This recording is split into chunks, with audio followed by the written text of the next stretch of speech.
The default camera app has the best image quality out of all third-party apps out there. You will get you the sharpest, best balanced and least noisy shots. If that's everything you wanted to know, you're welcome. But if you want to know why, stick around. I'll cover why the main camera app doesn't need more controls than it already has, how's it optimized to your phone-specific sensor, why there's never going to be a better camera app, and a pro tip to instantly level up your shots, so you can get shots like these. So, one of the main reasons the default camera app stands out, besides the fact that it gets you the best image quality, is its simplicity. The interface is clean and intuitive, allowing you to focus on capturing moments instead of fiddling with settings. But isn't setting everything yourself better?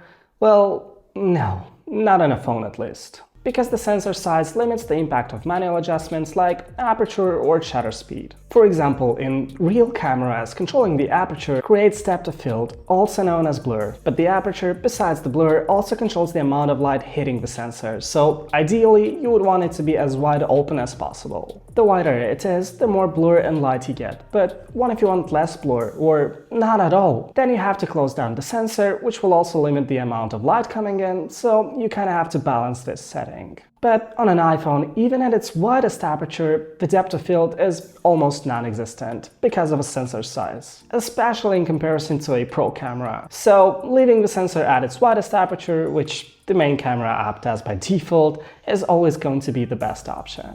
Fiddling with this setting will simply hurt the image output. What about the other settings though? Well, similarly to the aperture, shutter speed is automatically set to the fastest value it can be, because the wide open sensor on the iPhone allows for that, and you want that to avoid motion blur, so you can get shots like these, instead of images like this. And for those times when you do need lower shutter speed so you can gather more light and get pictures like this, the main camera app allows you to decrease the shutter speed.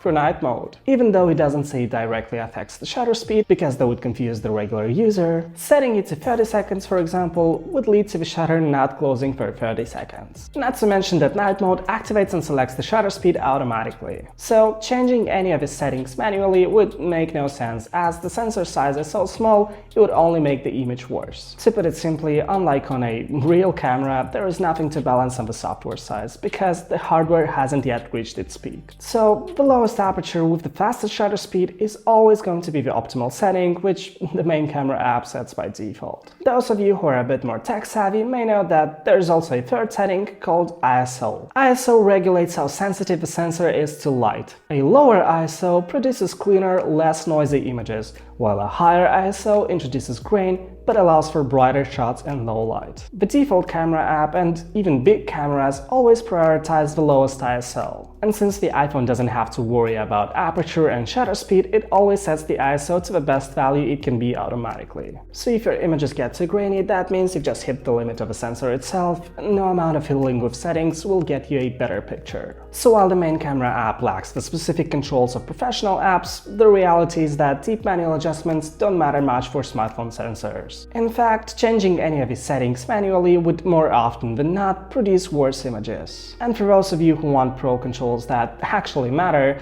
there's always going to be Pro RAW, which is also built into the main camera app. So this means to get the best out of my iPhone, I just have to open the camera app, point and shoot. For casual users, yes, but if you want the absolute best, you should be using Pro RAW for pictures and Log for video. By the way, if you want to learn more about these and know how to use them, I have a playlist with everything you might want to know, from what settings to set or how to use the camera itself and even edit. So while the camera picks the objectively best exposure settings, you can take control of the subjective improvements like color grading or any other type of editing really. And with the latest few iPhones, you can even get pro camera-like exposure output, but more on that later. So the default camera app is designed to deliver the best image quality possible for your iPhone. Apple has made it to take full advantage of the phone sensor, ensuring you get sharp, well-balanced and low-noise shots every time you press the shutter button. Part of it is why the iPhone's camera is considered to be the most consistent. And unlike third-party apps which have to work with generalized settings,